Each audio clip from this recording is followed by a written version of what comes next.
What's up, YouTubers? Johnny DIY here. Today I'm going to be showing and reviewing and testing out the Harbor Freight $100 welder. Alright, if you guys are new to this channel, consider subscribing. I do a lot of these DIY how-tos and automotive projects. Alright, so this is the 90 amp Flux wire MIG welder from Chicago Electric, sold at Harbor Freight. This thing plugs right into the wall on 110 outlet. It does say to only connect to a 20 amp outlet only. 15 amp will not be able to do the max setting on this welder. So let's go over a few things. So here on the front we've got the grounding clamp over here wire, and we've got our wire speed from 0 to 10 and on off, and it's only got minimum and maximum for the power setting. And if you go ahead and click this button on the front, lift up, gives you a little chart right here of the recommended voltage settings and the wire speed settings. It is rated, it looks like, to weld 3/16 steel. I have not tried the 3/16. I tried about an 1/8 inch steel and it worked fine. Setting it up is easy. Just put your flux core right here. It feeds off here on the side. A little chart here on how to set that up. Pretty self-explanatory, but here's the MIG gun. It's got a pretty good sized length. It's about 5 feet or so. I've got it set up on the Harbor Freight cart. It's like 35 bucks. Like I said, the welder, you can get it for like 90 bucks on sale all the time. So it's pretty good. I've done a lot of small projects, like I've done exhaust work. I'm going to do some more on this. And I'm going to make some brackets, some T-brackets. I pretty much got this welder to start welding. I think it's a good starter. Since it can weld quite a bit. I mean, the welds aren't the cleanest, I'll show you guys in a minute, but for starting out on little projects around the house and little automotive projects and such, it's plenty. Alright, let's get welding. So we'll just plug it in. It does take a 3-prong outlet. Go ahead and switch it on. I'm going to run it on max because this is like 1/8 inch. We'll go ahead and put our grounding clamp on, and I went ahead and beveled the edges of this joint.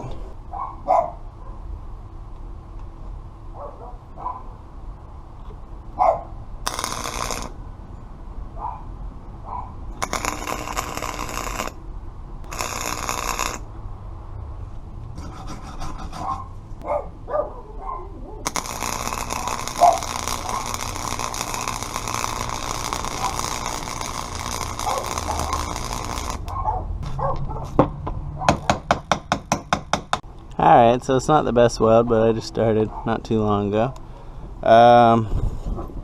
Here's a piece I cleaned up. It actually started to burn through on the max setting, so that's running pretty hot on max, and this is about 1/8 inch steel. Here's the first one I did. I did a couple passes front and back, and it looks pretty cold. It's this was on the minimum power setting, so that's why I bumped it up to the max setting on this one, which really penetrated well. So here's the back of it after that pass on max, and it doesn't look like it quite penetrated all the way through to the back, so I might run a quick pass on the back.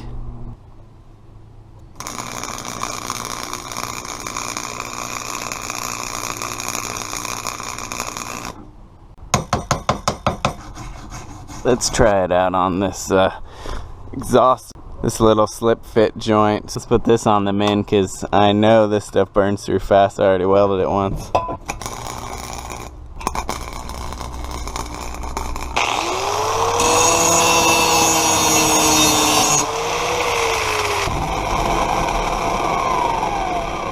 Alright, so I cleaned up the welds on these T-brackets and came out pretty good. Anyways, I don't even want to show you the exhaust pipe. It was so hard to weld because this stuff is so thin, and the one thing about this thing is it only has the min and the max setting, so it's kind of hard. I mean, I needed to dial it down below this minimum, but you know, halfway through I forgot what I did the first time is see the wire, I let it out quite a bit. I let it out like probably an inch at least, and then it was cooling it down and still able to weld around it, but I ended up having to clean up a ton of the metal, and that's why it's so ugly, because it was just burning holes through it. But so do I like this thing? Do I think it's worth the 90-100 bucks? Heck yeah, if you're just starting out like me, or you just got little projects around the house to do.